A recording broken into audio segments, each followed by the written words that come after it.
Dobro, namik je jasen. Torej, kar precej vprašanj se je nabralo v škatli in prvo vprašanje je zelo zanimivo, to tudi mene v bistvu vedno znova zanima.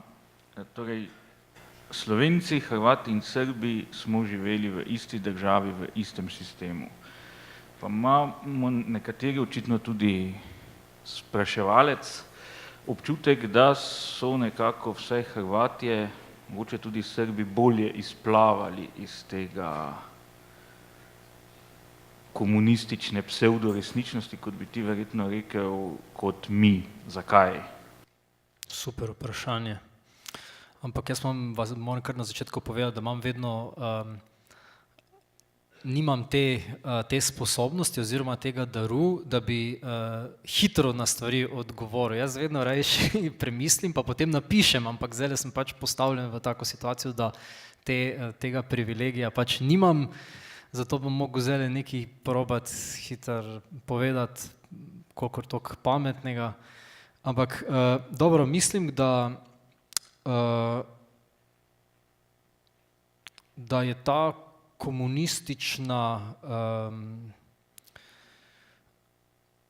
bi rekel, ta naveza, ta stara naveza, ta, kot recimo uporabimo izraz, neka udbo-mafijska, kakorkoli, namreč po takih principih danes deluje, je zelo živa v celi bivši Jugoslaviji.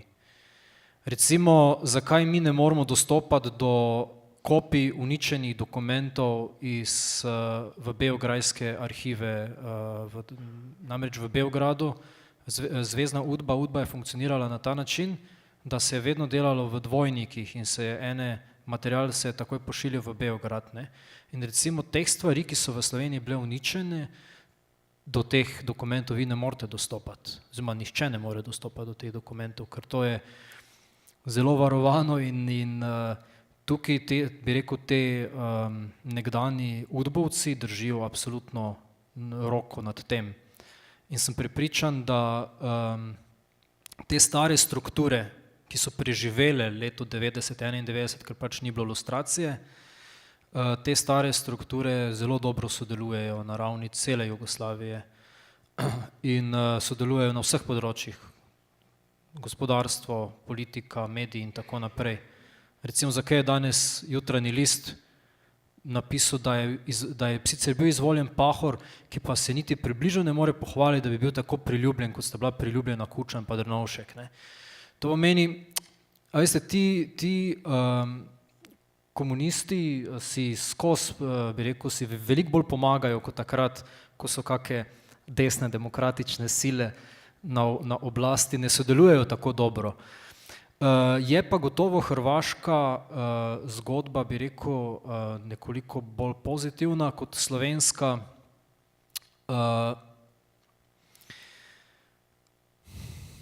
Razlogov mislim, da je več, zdaj mi sicer prihaja en na misel, ja, prosim, gospa Emeršič. Jaz sem namreč postavila to vprašanje in svojemu sinu želim malo pomagati. Ni treba, bom sam, hvala. Samo eno podvprašanje. A je mogoče to zato, ker je na Hrvaškem nekako cerkev ohranila ali pa narod ohranila večjo povezanost s cerkvijo oziroma mogoče celo tudi večjo zaupanje do cerkve? Mogoče to lahko tudi podvprašanje.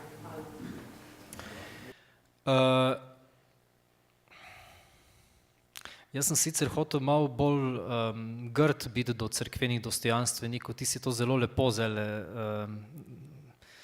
izpeljala, ampak jaz sem pa hotel izpostaviti še en drug problem, to je res. Ampak mislim, da je problem tudi,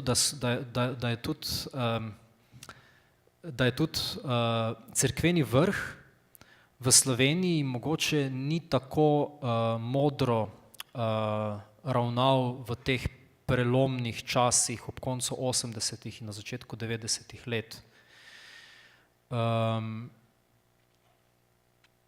Mislim, da je tudi to razlog. Gotovo pa je tudi ta vernost na Hrvaškem, bi rekel, je gotovo prispevala k temu, da so Hrvati ohranili bolj to zdravo jedro, pa se mi zdi ta odnos do družine veliko bolj pozitiven kot pri nas. Mogoče smo tudi malo bolj na prepihu kot oni. Bi rekel, ta teorija spola in ta gender politika in vse to se mi zdi, da ima veliko večjo, ne vem, da Slovenci padamo na te finte veliko bolj kot Hrvati, no. In predvsem mi je Hrvatom uspelo to, da imajo čez 50% demokratična stran, ki sicer je tudi prešpikana z krti, ampak vendarle ima ta njihova HDZ in te, bi rekel, te politične, bolj desne politične skupine, vendarle imajo to prebojno moč, ki ga pač v Sloveniji desnica še ekstra skregana med sabo trenutno nima. In če nimaš ti politične oblasti, mi se še lahko tako fantaziramo, kako bi bilo fino, da bi naredili, če ni v parlamentu en poslanc več kot na drug stran, ne boš nič naredil. Se lahko, imamo še tako pobožne želje, če ni politične spremembe, žal se te spremembe ne bodo nikoli naredile. Kar se pa Srbije tiče, pa tam pa tudi premalo poznam, jaz bi Srbom želel, da si kraljevino spet naredijo. Pa mogoče malo nadaljujemo v tem duhu. Eno vprašanje je bilo tudi, kako bi komentirali vlogo cerkve v tej zmešnjavi sistemov, potem seveda spraševalec ali spraševalka opozarja na to, da tudi zgodovina cerkve ni bila rožnata, da ima tudi cerkev svojo ideologijo. Ampak me res zanima, če bi naredil na hitro eno tako primerjavo, recimo vloga cerkve v nacizmu, komunizmu, fašizmu, pa potem v različnih komunizmih po Evropi, to bi po moje bilo zelo zanimivo, ne? Pa seveda odpornost tudi cerkve. Ja. Ok, teh srednjeveških napak cerkve niti ne bom, ker so v glavnem prenapihnjene in narobe razumljene, pa preveč časa bi zdaj tu potrebovali, da bi se o tem pogovarjali, ne. Če pa se nekako, bi rekel, osredotočim na 20. stoletje, cerkev je bila trn v peti vsem totalitarnim in avtoritarnim sistemom. To je dejstvo, ker vsi ti sistemi nastopajo kot religija in ne morajo trpeti konkurenčne religije, preprosto. To je verovanje. To je že Proust rekel, v svet verovanja razumski razlogi nimajo vstopa, ne. In to so ti totalitarci, to so religije. Dobro, fašizem, fašizem je po klasifikaciji sistemov se strani Hannah Arendt, ona prišteva to k avtoritarnim sistemom, ki niso tako, ne govorim, da je bil kaj manj zločinski, ampak niso struktur političnih tako radikalno spremenili kot oba totalitarna sistema, komunizem in nacizem. In Mussolini, čeprav je pisal proti cerkvi in so celo v Sovjetski zvezi njegove spise uporabljali kot učbeniško gradivo za boj proti cerkvi, ker je bil socialist tudi sam Mussolini, ne, je kasneje bi rekel, zaradi tega, če je videl, če hoče povezati Italijane, razkristjaniti jih ne bo mogel, zato je potem šel v ta kompromis oziroma nekako skušal zlepa pristopiti k cerkvi in so bile podpisane lateranske pogodbe in tako naprej, ampak kljub temu so ostali konflikti. Kar se nacizma tiče, v nacizem je bil skozi sovražen do cerkve. Papež je leta 1937 mit brennender Sorge, to je enciklika, ki jo je napisal papež s pekočo skrbjo, kjer je obsodil nacizem, nacistično ideologijo, nacistični odnos do malikovanja rase in tako naprej. To so nacisti takoj šli in pobrali te enciklike, zaprli par duhovnikov, prepovedali branje enciklike in tako naprej, ne. Pomeni, tu je bil skozi konflikt, ne, med cerkvijo in da ne govorimo kasneje tudi v času Pija XII, ne. Recimo Cornwell je napisal knjigo Hitler's Pope, Hitlerjev papež. To je tako pokvarjena knjiga, jaz sem šel to brati, cela knjiga niti v enem stavku ne upraviči naslova. Tip je napisal knjigo, češ da je Pij XII sokriv, ker je molčal za tragedijo Judov.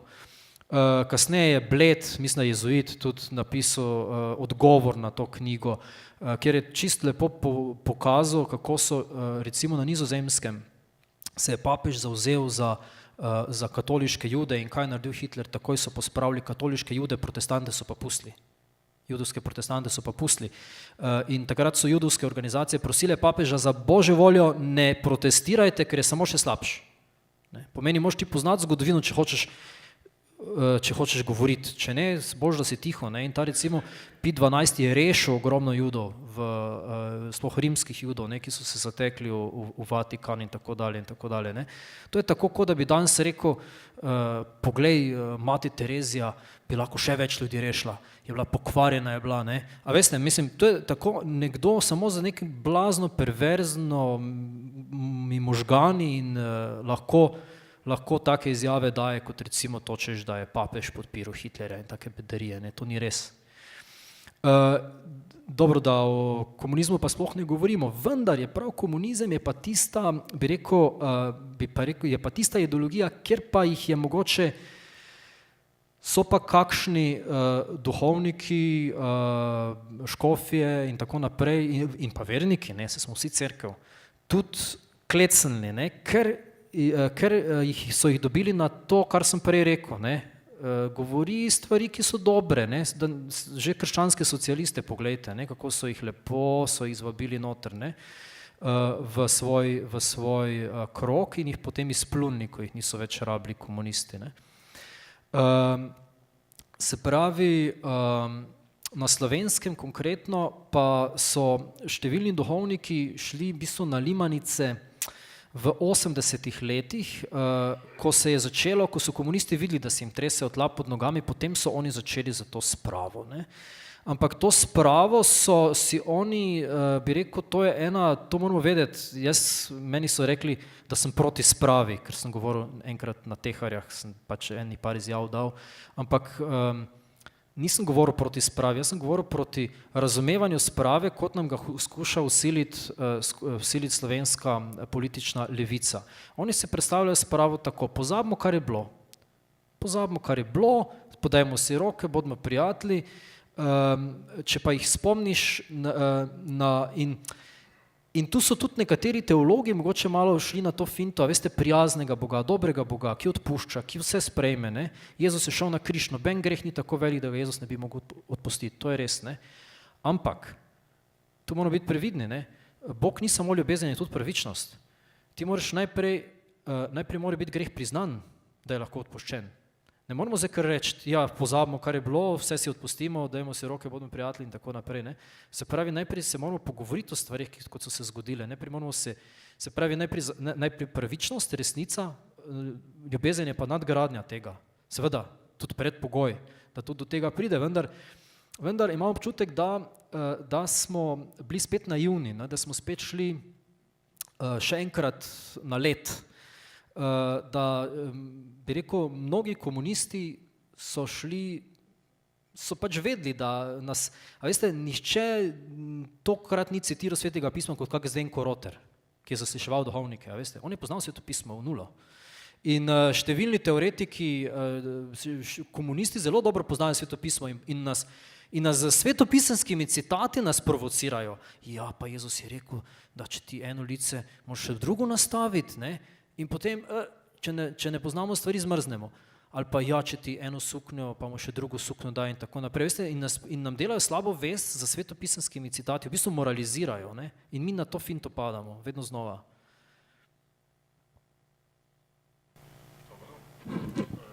Potem pa imamo zanimivo, sicer hipotetično vprašanje, ali obstaja možnost, da bi recimo tak komunizem kdaj prevladal v zahodni družbi.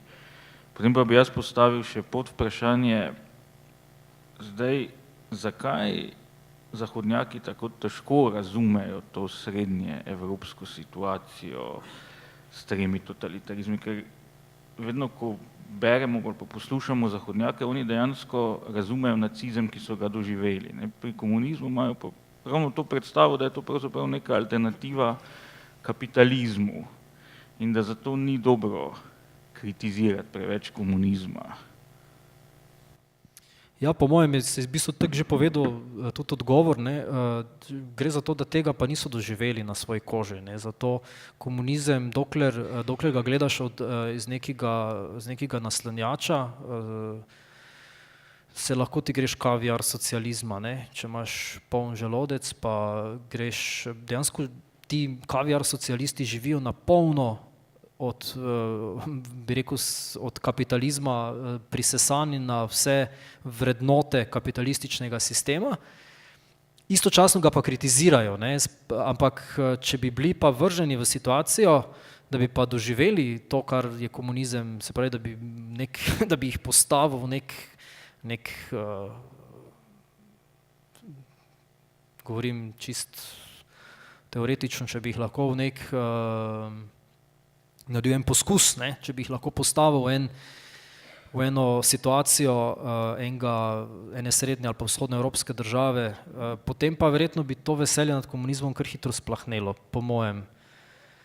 Po mojem je prav to razlog, no, Francozi sploh so, se mi zdi, kar glede tega ena taka cokla, ne, ki preprečuje, da bi se tudi na evropski ravni te zadeve uredile, ker imajo to zgodovino revolucij, nekako zelo pozitivno, recimo sploh francoska revolucija je imela izrazito pozitivno, do Mitterranda se sploh ni govorilo, ne, o kakih temnih plateh francoske revolucije. Recimo ravno zadnjič sem bral, da je vandejski genocid, ko so celo pokrajino, ki se je opirala revoluciji, so zbrisali, so pobijali ljudi na grozljive načine. Tako da so jih dali cele družine, so jih dali v vozove in so jih v Loaro not zapeljali ali pa so zvezali ljudi skup, so moža, ženo slekli pa jih skup zvezali pa v Loaro vrgli, pa so rekli, to je jakobinska poroka, so rekli, pa take traparije, ne, so mučili ljudi, pobijali in kaj se je zgodilo na koncu, še danes imajo te arhive baje zaprte, da do določene dokumentacije še danes ne moreš. To pomeni, tudi Francozi očitno tu nimajo, si niso nalili še čistega vina glede svoje zgodovine in se mi zdi, da je to ta razlog, da pa še prvi del vprašanja sem pa pozabil, kaj bi že bilo še nekaj. Komunizem potem potencial, da nekoč prevlada v zahodni civilizaciji. Ja, se pravim, to je kot tist virus, ki se kar nekako se prilagodi, no. Mogoče gotovo ne bo prevladal v taki obliki, kot je bil takrat, ampak se pravim, zdajle recimo gledamo ta nova levica v Ameriki in tako naprej, po mojem je predvsem zdaj nevarno, zdaj so si vzeli so se fokusirali na družino, ne, uničenje družine, pa uničenje tega tradicionalnega družbenega reda, tega konzervativnega, nekih navad in vsega tega, se mi zdi, da tu je nevarno, ne, tu so nevarni. V tem smislu bi lahko prevladali, ja, gotovo je ta možnost, ne. Se pravi, tukaj se mi zdi, moramo biti čuječi, kot je bilo mislim, da zadnjo nedeljo, ne, pri evangeliju, pa pripravljeni, vedno pripravljeni, skauti, ne, imajo ta pozdrav. Vedno, pač moramo paziti, pa ni nujno, saj ni komunizem edina nevarnost, ne. Se mi zdi, da pač svet, v katerem živimo, ni raj na zemlji, ne. Pomeni, tukaj poteka boj med angelom, torej med dobrim in angelom teme, ne, in rekel, komunizem je samo eden od izrazov tega zla, ki se je pač v 20. stoletju zelo manifestiral v svetu, ampak ni pa edina oblika in je možno, gotovo je možno. Eno vprašanje, glede na to, da si prej govoril se o tisti slavni anketi Dela, kjer je bil Kučan med mladimi, mislim, da razglašen za najzaslužnejšega za osamosvojitev. Kdo je po tvojem mnenju tisti, ki je najbolj, ali kdo so tisti, ki so najzaslužnejši za osamosvojitev? Potem bi te pa jaz dodatno še vprašal, ali je ta odločitev za osamosvojitev vsebovala tudi odločitev proti dosedanjemu sistemu, ker po razvoju, kot je bil kasneje, se zdi, da ne, ampak kako ti gledaš na to? Tu bom citiral kolumnista Mladine, ne, ampak je pameten možak, ne, Mladina so tudi inteligentni, so pustili enega, bi rekel, tudi z opozicije, to je gospod Bernard Nežmah, 10% lastnik Mladine celo, tega nisem vedel. On je rekel, najbolj zaslužna za slovensko samosvojitev sta Pučnik in Milošević. Prvi Pučnik, ker je izpeljal, ker je, bi rekel, vodil to demokratizacijo v Sloveniji, Milošević pa, ker je razbil državo. Ker zdaj, ko gledamo Španijo, si mislim, da bi recimo pa reakcijo, recimo, dobro, res nimajo v ustavi Katalonci te možnosti, ki smo jo imeli, ampak dobro, reakcija tujine do ene države, ki je recimo demokratična in tako naprej, do Španije, pač čuva njeno celovitost, ne. Milošević je pa dejansko popeljal Jugoslavijo v neko, bi rekel, noro dobo in potem tudi države, kot dobro ZDA so do konca vztrajale, da se Jugoslavija obdrži, vendar je svetovna politika videla, da ne gre več, da ta tip je dejansko bo državo razsul, ne, in so pristali na to, da smo šli po svoje. Pomeni, verjetno je na tem tudi gotovo, bi rekel, kar precej resnice. Kar se pa tiče, zdaj pa če se pa resno posvetim, bi rekel, od naših v našem prostoru, jaz mislim, da smo ujeli da je to bil en čudež, ki so nam ga, jaz to pripisujem vsem močencem 20. stoletja slovenskim, da smo se mi lahko osamosvojili, ker narodi, ki so veliko močnejši, pa veliko bolj, bi si mogoče še bolj zaslužili kot mi samostojnost, pa svojo državo, pa je niso dobili. Tukaj se mi zdi, se je vse in zgodovina in pravi ljudje na pravem mestu, da se vse nekako zložilo. Zdaj jaz ne bom izpostavil posameznih osamosvojiteljev, da ne bo kdo rekel, da se grem preveč politike, no, ampak je bilo kar precej, bi rekel, pravih ljudi na pravem mestu, ne.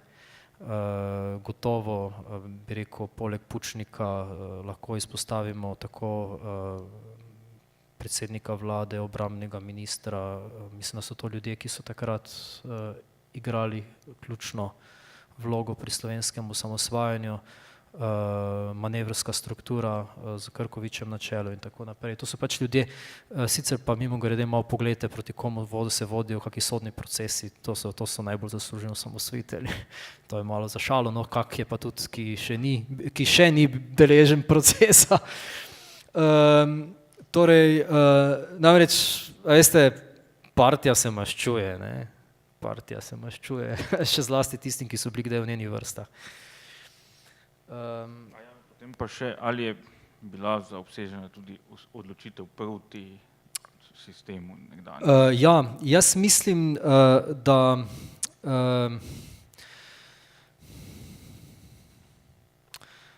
da premalo, no. Mogoče so v tistem trenutku res, takrat se je mogoče, danes je to teže malo presojati, ne, moramo se kot zgodovinarji vedno to poudarjamo, da se moramo v tisti čas uživeti, ne, in če se probamo recimo uživeti v tisti čas, takrat mogoče res ni bilo toliko časa, da bi razčistili te stvari, ker je bilo treba obraniti ozemeljsko, čisto organizacijsko, dobiti orožje, zaščititi meje, bi rekel, navezovati zunanje politične stike in tako naprej. In se mi zdi, da so osamosvojitelji to zelo lepo in intenzivno počeli, medtem ko stara partijska nomenklatura je pa sicer, mi praznujemo dan samostojnosti in enotnosti, ne, ampak če se malo pogovarjaš z protagonisti tistega časa, ugotoviš, da te enotnosti ni bilo. Da je to ne vem, to je nek mit. Namreč bivši komunisti so videli, da država gre narazen, da so zadeve nevzdržne in da bo šlo narazen.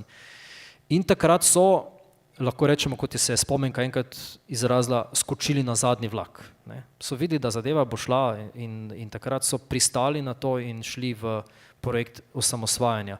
Ampak z srcem pa niso nikoli bili zraven, kar se je pokazalo pri Peterletova vlada je imela same probleme že pri izvedbi plebiscita, pa kasneje se pravi, tista zaplemba orožja, ne, in vse to kaže, pa deklaracija za mir, to so bile take stvari, ki kažejo, se pravi vsi koraki, ki jih je takrat levica naredila, kažejo, da niso bili za srcem, da so zavirali slovensko osamosvojitev, zelo zavirali slovensko osamosvojitev v tistih zelo kritičnih trenutkih.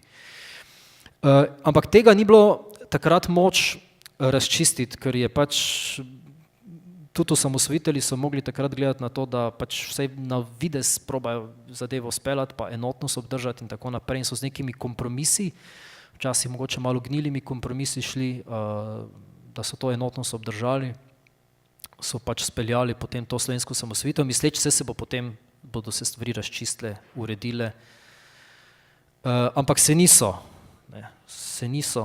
zdaj, ali je lustracija bila možna ali ne, to pa jaz skoraj ne bi zdaj tule, zato ker tule, to je pa ena taka tema, ki se mi zdi pa dosti delikatna, zdaj da bi jaz tu nekaj dan spametoval, ko bi mi vsak lahko reče, lej, si še bil ob koncu osnovne šole, kje boš govoril zdaj, ne, takrat smo pa nosili glavo, ne, v kovčku, ne vem, ne upam, ampak bi pa bila nujna, ne, lustracija, ne vem pa, zakaj so kasneje rekli, ja, zdaj pa je prepozno, ja, ni prepozno, poglejte, Makedonci se zdaj grejo lustracije, no, zdaj imajo malo težave, ampak lustracija bo za normalni razvoj bi bila nujna in brez lustracije ne bo normalnega razvoja v Sloveniji, to si upam trditi. Ker to so stvari, ki ne grejo same po sebi. Glejte, 25 let, več kot 25 let je od osamosvojitve, pa že takrat so ljudje rekli, ja, se to se bo samo po sebi uredilo, nič se ne naredi samo po sebi. To je tako kot mož pa žena, ne, če ste poročeni, ali pa če še boste, ne, ali pa tisti, ki ste v samostanskih skupnostih, ne, če neke stvari, neke konflikte odlagaš, nekaj časa odlagaš, pa enkrat pa se pogrizeš med sabo, ne. Pomeni, stvari je treba razčistiti, nič se ne razčisti samo po sebi. Dobro, zdaj pa, ker smo že dolgo skupaj, bi se pomaknili proti koncu, imamo za konec še eno vprašanje za $1 milijon, ki jo je tudi zastavil poslušalec ali poslušalka.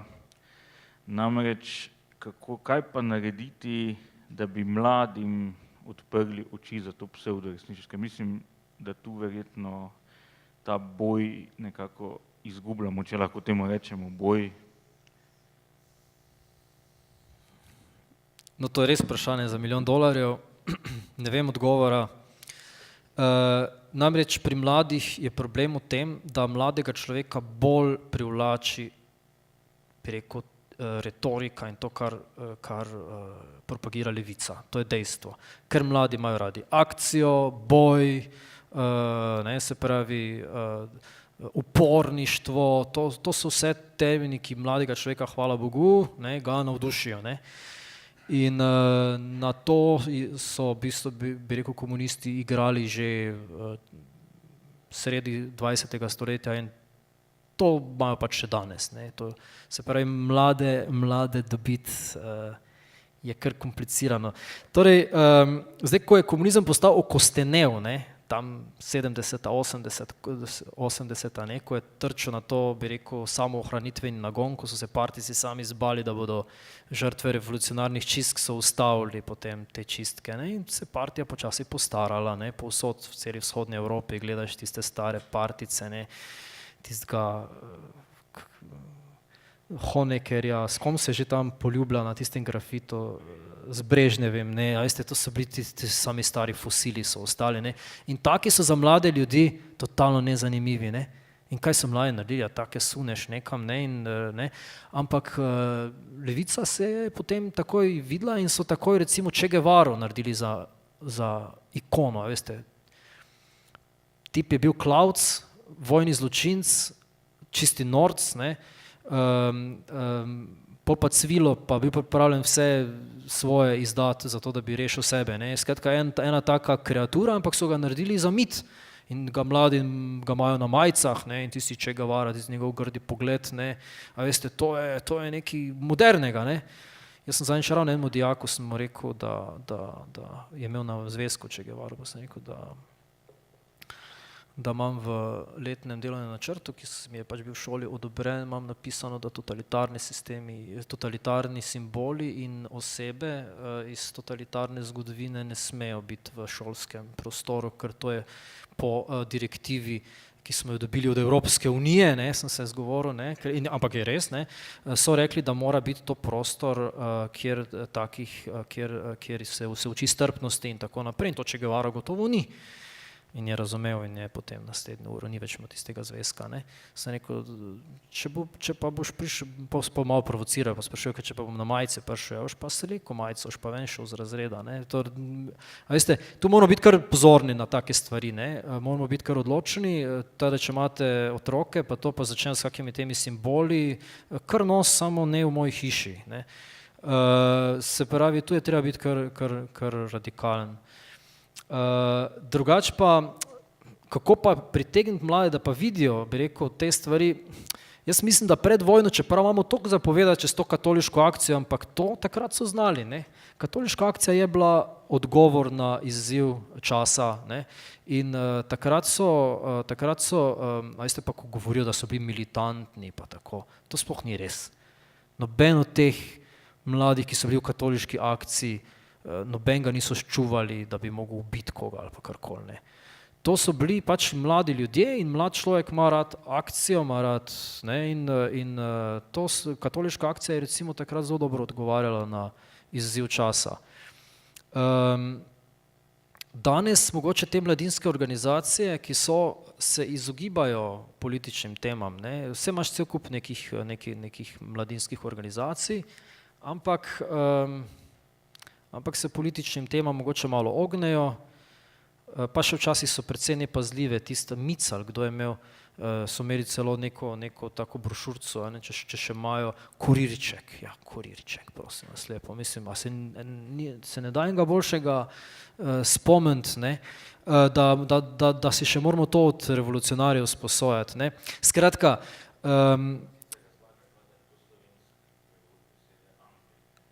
slovenska, pravi Aleš, da so razložili, nisem vedel, da se je to polemiziralo, da je to slovenski prevod besede angel. Skratka, mislim, da je to res vprašanje za $1 milijon, nimam ideje, mislim pa, da tudi družine morajo odigrati ključno vlogo. Jaz mislim, da če pač, kot je Aleš rekel, ne, pri nas doma je pač moj oče je to dost jasno te stvari povedal in pač potem otrok nima nekih dilem, pa če vidi tudi, da doma potem tisto, kar rečeš, tudi živiš, ne, recimo moj oče ni imel problema se skregati v službi zaradi svojega ali verskega ali političnega prepričanja, pa to argumentirati, in če to otrok vidi, da starš tako ravna, da je pokončen, kot bi rekel, da ima neko politično jasno in da se njegove vrednote tudi ujemajo z njegovim političnim prepričanjem, pol mislim, da ni bojazen, da bi ga speljali, ne.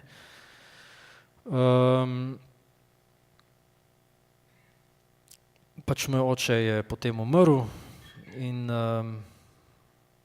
za mlajšega brata me recimo skrbi, ne, ker se mi zdi to res fajn je, da pomeni tukaj očetje recimo po mojem igrate kar ključno vlogo pri